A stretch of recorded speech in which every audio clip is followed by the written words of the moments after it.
Olá, tudo bem? Meu nome é Wellington Antunes e nessa aula nós vamos cuidar do tema direitos sociais. Olha só, o ponto de partida para o nosso estudo são os artigos 6º a 11 do texto constitucional. De início, já é importante destacar que esse tema é explorado nas provas de maneira bem literal. É verdade que em alguns casos têm sido exploradas algumas decisões do Supremo Tribunal Federal, contudo, na grande maioria das questões, o tema direitos sociais é explorado literalmente. Então isso é importante. Por quê? Porque você precisa fazer a leitura cuidadosa dos dispositivos constitucionais. O que eu vou fazer? Eu vou procurar, dentro dos artigos 6º a 11, fazer uma abordagem sistemática. E aí procuraremos destacar, não só esses artigos, mas também outros que tenham conexão com o nosso tema, para que você tenha uma visão mais sistemática da matéria, tá? Então, os direitos sociais, estão, como eu disse, dos artigos 6º a 11, dentro do título 2. O título 2 da nossa Constituição Federal cuida dos direitos e garantias fundamentais. Então, de início, você já vê que estudar direitos sociais é, na verdade, estudar direitos fundamentais. Porque, veja, direitos fundamentais são o gênero, Título 2 da Constituição Federal. E os direitos sociais são uma espécie do gênero direitos fundamentais. Tudo bem? Vamos juntos? Joga aqui na tela comigo. Então, olha só, a nossa temática está aqui, direitos sociais. Deixo aqui o meu e-mail, caso você tenha alguma dúvida, por favor, mande para mim. Beleza? Vamos juntos? Então vamos lá. Vamos começar aqui com algumas notas introdutórias. Como eu disse para você, vamos colocar aqui algumas notinhas introdutórias. O ponto de partida do nosso estudo, artigos 6º a 11 do texto constitucional. Lembra que eu disse que estudar direitos direitos sociais, na verdade, é estudar direitos o quê? Fundamentais. Por quê? O título 2 da nossa Constituição, O título 2 aborda dos artigos 5º até o artigo 17. Então, perceba que nós estamos estudando direitos fundamentais e os sociais são uma espécie de direitos fundamentais. Beleza. Outra coisa importantíssima. Quando a gente estuda direitos sociais, nós estamos estudando direitos de segunda geração ou dimensão. Direitos de segunda geração ou segunda dimensão. Devemos destacar que falar de direitos de segunda geração é falar de direitos prestacionais, direitos que exigem do Estado um fazer. Detalhe, enquanto que os direitos de primeira geração, os direitos individuais, exigem do Estado uma abstenção, vale dizer, um não fazer, um não interferir, os direitos sociais, por sua vez, exigem uma conduta positiva do Estado. Então, por exemplo, quando o texto constitucional define a educação como direito social, significa que o Estado precisa implementar esse direito. O Estado precisa materializar, dar efetividade a esse direito. Então, os direitos de segunda geração, eles têm esse poder, esse condão de exigir do Estado uma conduta positiva, um fazer. Beleza? Tudo bem? Joga aqui na tela comigo. Vamos lá. Então, estamos falando de direitos de segunda geração. Lembrando que os direitos de segunda geração, são que direitos? São os direitos econômicos, os direitos culturais e os direitos sociais, tema da nossa aula. Tudo bem? E a doutrina destaca que os direitos econômicos, eles são o quê? São pressupostos dos direitos sociais. Como assim? Ora, se os direitos sociais são direitos que exigem do Estado um fazer, é claro que o Estado precisa de finanças para isso, não é? O Estado precisa de finanças. Para que o Estado possa assegurar esses direitos, ele precisa da sua atividade econômica funcionando em dia. Inclusive, nós podemos aqui fazer o link com o artigo 170, depois faça a leitura, que vai dizer que um dos objetivos da ordem econômica é assegurar uma existência digna, segundo ditames da justiça social. Então perceba que os direitos sociais, né, eles têm como pressupostos, eles dependem dessa ordem econômica do Estado. Importante destacar também dentro dessa temática, né, que os direitos sociais, por serem direitos de segunda geração, né, eles têm como núcleo, o núcleo é a ideia de igualdade material. Enquanto que os direitos de primeira geração têm como núcleo a liberdade, os direitos de segunda geração têm como núcleo a igualdade material. Não somente aquela igualdade formal prevista na cabeça do artigo 5º. Veja, se você pega, por exemplo, o artigo 1º, inciso 3, você vai ver que um dos fundamentos da República é exatamente a dignidade da pessoa humana. Se você pega o artigo 3º, inciso 3º, você vai ver que um dos objetivos é reduzir as desigualdades sociais e regionais. E o inciso 4º, promover o bem de todos, né? Sem preconceito de origem, raça, sexo, cor, idade ou qualquer outra forma de discriminação, como diz o texto. Então, os direitos de segunda geração, os direitos sociais, eles têm como núcleo essencial a ideia de igualdade material. Ora, os direitos sociais, então, eles vêm ao encontro dessa ideia de o Estado implementar direitos visando, né, de forma imediata, reduzir desigualdades sociais. Por quê?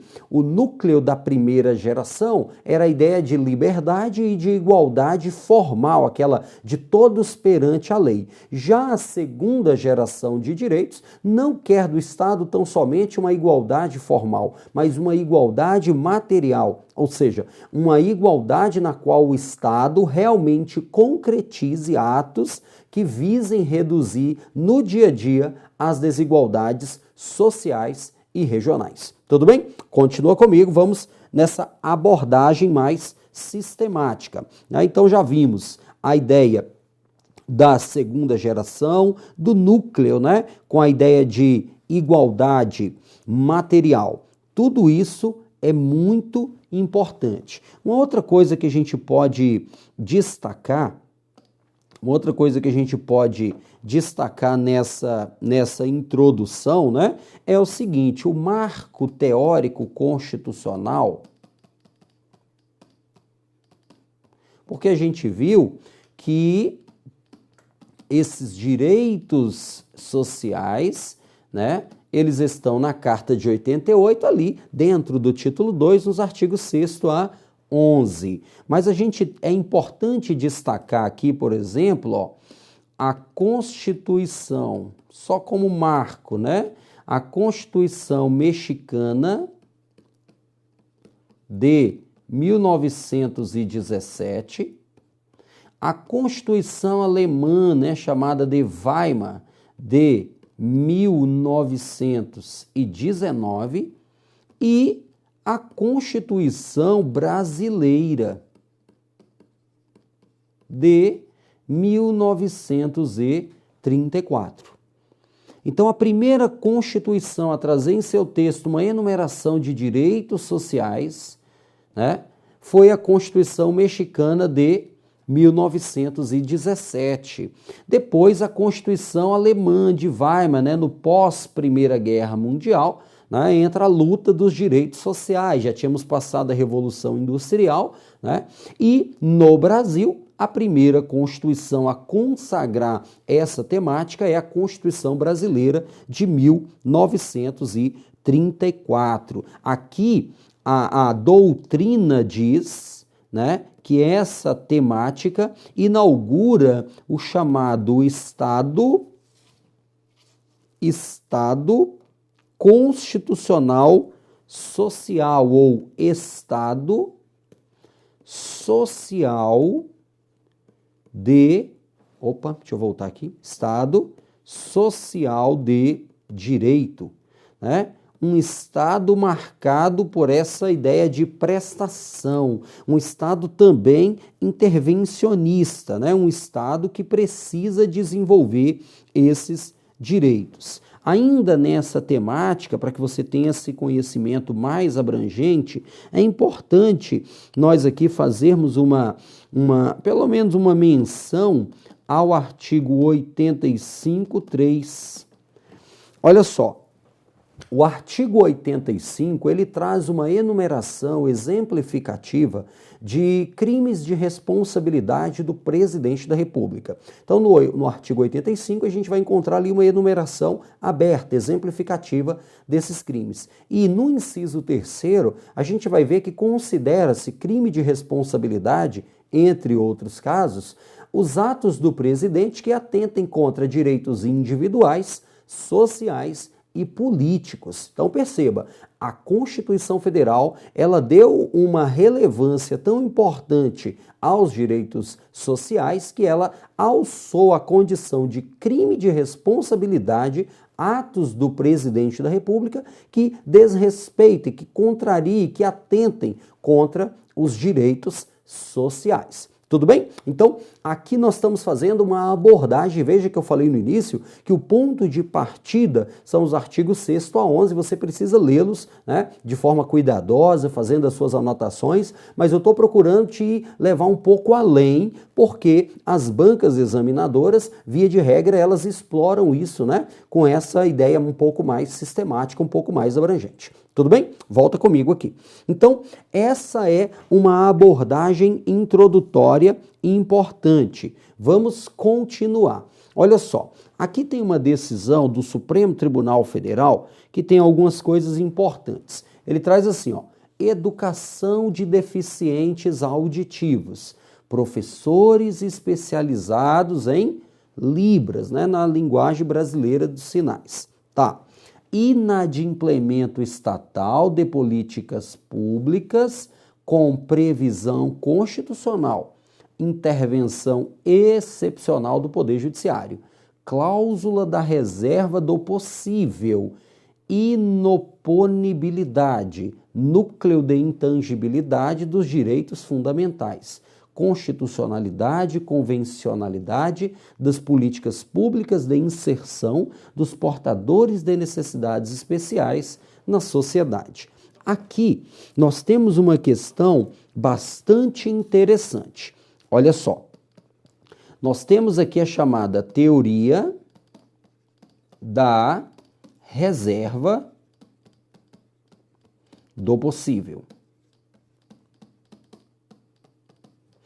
A teoria da reserva do possível, que tem origem no direito alemão, ela significa, de forma bem objetiva, que, em alguns casos, o Estado ele não vai cumprir os seus deveres em virtude da escassez de recursos financeiros.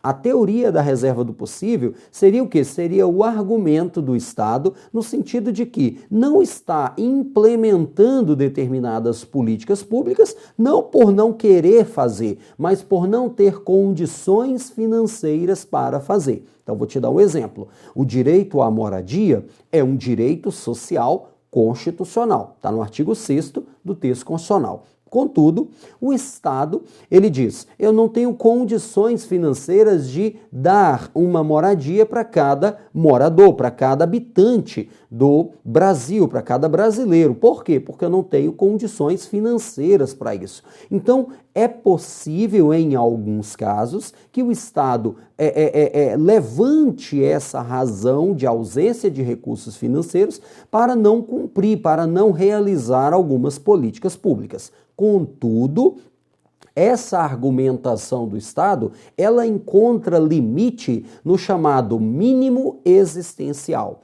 O mínimo existencial, ele é uma decorrência direta do princípio da dignidade da pessoa humana. Ou seja, o direito à vida, ele não se resume no direito à existência, no direito de permanecer vivo. O direito à vida exige que o Estado assegure um mínimo de direitos para que a vida tenha condições de dignidade. Assegurar a existência digna, por exemplo, é um dos princípios decorrentes lá da nossa ordem econômica prevista no artigo 170 e seguintes do texto constitucional. Então perceba, o Estado, em alguns casos, ele pode alegar essa cláusula da reserva do possível? Pode. Porém, isso vai encontrar um limite onde? No mínimo existencial. O Estado não pode se furtar, não pode fugir dos seus deveres constitucionais, porque o princípio da dignidade da pessoa humana vai exigir que o Estado assegure um mínimo de direitos. E esse mínimo de direitos nós vamos dar o nome de mínimo existencial. Vamos jogar aqui na tela comigo? Então, olha só. Dentro da ideia da teoria da reserva do possível, nós podemos destacar o mínimo existencial, que é uma decorrência, como eu disse, do princípio da dignidade da pessoa humana. O Estado vai ter que assegurar um mínimo de direitos. E esse mínimo existencial, ele na verdade é um limite à teoria da reserva do possível. Tudo bem? A teoria da reserva do possível. E aqui entra uma outra questão que está discutida nessa ementa desse trecho, dessa decisão que a gente trouxe, que é o seguinte: em regra, quem tem que implementar políticas públicas é o Poder Executivo. Contudo, naqueles casos em que a política pública decorra diretamente do texto constitucional, o inadimplemento pelo Estado pode justificar a intervenção do Poder Judiciário sem que isso configure uma violação à separação de poderes. Veja, o artigo 2º da Constituição diz que os poderes são independentes e harmônicos, né? Contudo, em alguns casos, a própria Constituição Federal e com fundamentos na Constituição, é possível que o Poder Judiciário intervenha nas atribuições dos demais poderes a fim de garantir o quê? O texto constitucional, a fim de garantir os direitos previstos na Constituição. Veja que a própria Constituição Federal, lá no artigo 5º, inciso 35, né? Artigo 5º, inciso 35, diz que a lei não excluirá da apreciação do Judiciário lesão ou ameaça a direito. Então, cabe ao Poder Judiciário atuar naqueles casos em que haja lesão ou ameaça a direito. Então, quando há uma política pública constitucional e o poder público, o Poder Executivo, por exemplo, não implementa isso, é possível que o Poder Judiciário determine essa implementação sem que com isso, né, configure uma ingerência indevida, né, uma violação à separação de poderes. Tudo bem? Volta comigo aqui. Então, voltando na análise da decisão, educação de deficientes auditivos, professores especializados em Libra. Olha o que o Estado fez? Inadimplemento estatal de uma política pública com previsão onde? Na Constituição Federal. Intervenção o quê? Excepcional do Poder Judiciário. Cláusula da reserva do possível, ou seja, o Estado alegou o quê? Eu não posso contratar esse professor especializado em Libra, por quê? Porque eu não tenho condições, percebeu aqui, na cláusula da reserva do possível, o que o Poder Judiciário disse? Inoponibilidade, ou seja, não se aplica nesse caso a cláusula da reserva do possível. Você precisa fazer isso. Núcleo de intangibilidade dos direitos fundamentais, ou seja, ele está dizendo, existe um núcleo que vem com essa ideia de mínimo existencial, e nesse caso, né, nesse caso onde a ideia seja proteger esse núcleo, não cabe ao Estado alegar essa cláusula da reserva do possível. Tudo bem? E aí o Poder Judiciário entra em um outro tema, que é das chamadas escolhas trágicas. O que é isso? Muitas vezes o Estado não tem recursos, por quê? Porque ele usou o recurso, né, não administrou bem a sua atividade financeira. Ele usou o recurso em outras tarefas, outras situações e não deu aquela devida prioridade para a implementação dos direitos sociais, dos direitos fundamentais e daquelas políticas públicas com previsão no texto constitucional. Então, muitas vezes o Estado tem o recurso, porém está usando aquele recurso em uma outra função, em uma outra programação estatal que não aquela definida no texto constitucional. Então, diante dessas chamadas escolhas trágicas em que o Estado não administra bem, né, a sua atividade financeira, o Poder Judiciário pode sim intervir e determinar que o poder público cumpra os seus deveres constitucionais. E dentro dessa temática é também importante nós destacarmos o chamado princípio da proibição do retrocesso. O que é isso? O Estado, né, ao implementar direitos sociais, ele está proibido de retroceder. Ou seja, o Estado garante um direito e posteriormente ele se arrepende e volta atrás. Não pode. Isso é o que no direito francês chama-se de efeito cliquet, que é a ideia de somente poder avançar na temática dos direitos sociais. O Estado ele está proibido de retroceder e de desconstituir aqueles direitos que já foram implementados. Tudo bem? Volta aqui na tela comigo, né? Nós temos então essa ideia muito importante. Vamos lá. Agora nós vamos fazer objetivamente um comentário acerca do artigo 6º. Esse artigo é cobrado na prova de maneira bastante literal. A pergunta é: quais são os direitos sociais em espécie previstos aqui no artigo 6º? E aí a enumeração está aqui, você precisa fazer depois a leitura. Eu enumero aqui 3 emendas. A emenda 26 de 2000, a emenda 64 de 2010 e a emenda 90 de 2015. A emenda 26, ela implementou o direito à moradia. Já a emenda 64, o direito à alimentação. E, por fim, a emenda 90, o direito ao transporte. Beleza? Então fica atento à redação originária. Na redação originária do texto constitucional não havia, né, essa enumeração da moradia, da alimentação e do transporte. Não havia esses 3 direitos. Muito bem. Então nós temos aqui esses 3 direitos e aqui eu quero deixar apenas para fins de depois você poder utilizar como uma dica, né, dentro dessa temática. Existe um mnemônicozinho objetivo que pode nos ajudar, que é esse aqui, Edu mora ali, o Saul trabalha lá e o Assis prossegue preso. Você fala: Wellington, que loucura é essa? Espera aí que eu vou te mostrar. Vamos lá. Quem é o Edu? Educação, moradia, alimentação, saúde, trabalho e lazer. Assistência aos desamparados, proteção à maternidade e à infância, né? E previdência social. Mas veja que a emenda 90 insere o transporte. Então aqui nós vamos colocar um número 2.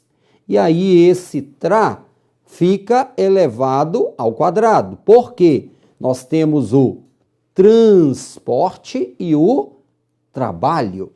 Tudo bem? Então temos educação, moradia, alimentação, saúde, trabalho e transporte, lazer, assistência aos desamparados, proteção à maternidade e infância, segurança e previdência social. É claro que isso aqui tem apenas a ideia de, né, ser um instrumento a mais na compreensão da temática. Continua comigo. Agora, nós vamos fazer aqui uma breve explanação, né, dos direitos constitucionais do trabalhador. Esses direitos constitucionais, eles se dividem em dois. Mais à frente eu vou fazer um detalhamento maior. Mas esses direitos, eles são divididos em individuais e direitos coletivos. Os direitos individuais são aqueles previstos lá no artigo 7º. Já os direitos coletivos, aqueles previstos dos artigos 8º a 11 do texto constitucional. Dentro do artigo 7º, nós vamos encontrar uma enumeração exemplificativa, né, dos direitos do trabalhador urbano, dos direitos do trabalhador rural, dos direitos do trabalhador avulso e dos direitos do trabalhador doméstico. Lembrando que a Emenda Constitucional 72 de 2013, ela amplia significativamente os direitos do doméstico. E aí, o parágrafo único do artigo 7º, ele vai trazer duas categorias de direitos do doméstico. Aqueles direitos que são autoaplicáveis e aqueles direitos que são dependentes de lei.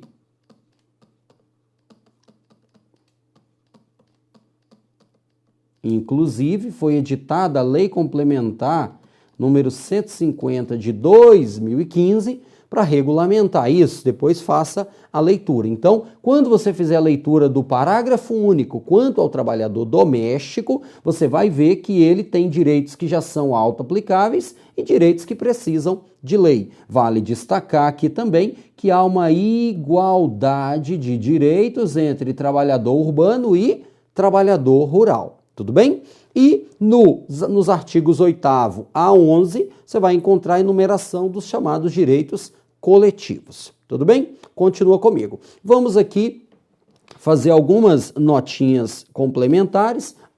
Quanto à ideia de direitos individuais, como eu falei mais à frente, né, eu vou fazer um detalhamento maior sobre isso, tudo bem? Só que algumas ideias. A súmula vinculante número 4 diz assim: salvo nos casos previstos na Constituição Federal, o salário mínimo não pode ser usado como indexador de base de cálculo de vantagem de servidor público ou de empregado, nem ser substituído por decisão judicial. Então, a ideia é de não usar o salário mínimo para vincular, né, vantagem de servidor público. A súmula vinculante número 6, importantíssima, diz assim, não viola a Constituição o estabelecimento de uma remuneração inferior ao salário mínimo para as praças prestadoras de serviço militar inicial. Não viola. Então, o conscrito, aqui ele está falando de quem? Do conscrito, daquele que está prestando serviço militar obrigatório, né? Ele pode receber menos que o salário mínimo? Pode. Aí você pergunta, mas a Constituição diz que ninguém pode ganhar menos do que o mínimo. É porque o conscrito não é um empregado no sentido próprio da palavra, né? Ele é um prestador de serviço público, né? Em virtude de uma obrigação legal a todos imposta. Tudo bem? Vamos lá. E aqui, para a gente introduzir a temática dos direitos coletivos, né, tem um tema muito importante que é a ideia de criação de sindicato. Eu estou aqui no artigo 8º, beleza? Artigo 8º. Olha o que diz o artigo 8º, inciso 1. A lei não pode exigir o quê? Autorização do Estado para criar sindicato. Então, cai na prova. Pode exigir autorização para criar sindicato? Não, não pode. Tudo bem. Só que ele vem e diz assim, ressalvado o registro no órgão competente. Então, peraí. Pode exigir autorização para criar? Não. Mas pode exigir registro no órgão competente? Sim, isso pode. Aí ele vem e traz, ó, vedadas ao poder público a interferência e a intervenção na organização sindical. Aqui nós podemos deixar consignado o artigo 5º, incisos 17 a 21, que cuida do direito de associação, né? Opa, deixa eu voltar aqui, pronto. Cuida do direito de associação, né? E essa temática aqui, ela tem tudo a ver. Porque, veja, não precisa de autorização para criar sindicato, partido político ou mesmo associação. No caso do sindicato, a Constituição diz que é possível exigir o quê? Registro no órgão competente, sendo vedado ao Estado interferir, desde que, é claro, né, o sindicato esteja atuando na atividade o quê? Lícita. Tudo bem? Aí vem uma questão, tá? Pode haver o registro, então, a exigência de registro no órgão competente. Pergunta básica é: qual é o órgão competente no qual deve haver esse registro? A súmula 677 do Supremo responde: até que a lei venha dispor a respeito, incumbe ao Ministério do Trabalho proceder ao quê? Ao registro das entidades sindicais e zelar pela observância do princípio da unicidade sindical. Tudo bem? Então aqui eu fecho essa primeira parte com você. Nas próximas aulas continuaremos com essa temática. Eu te espero.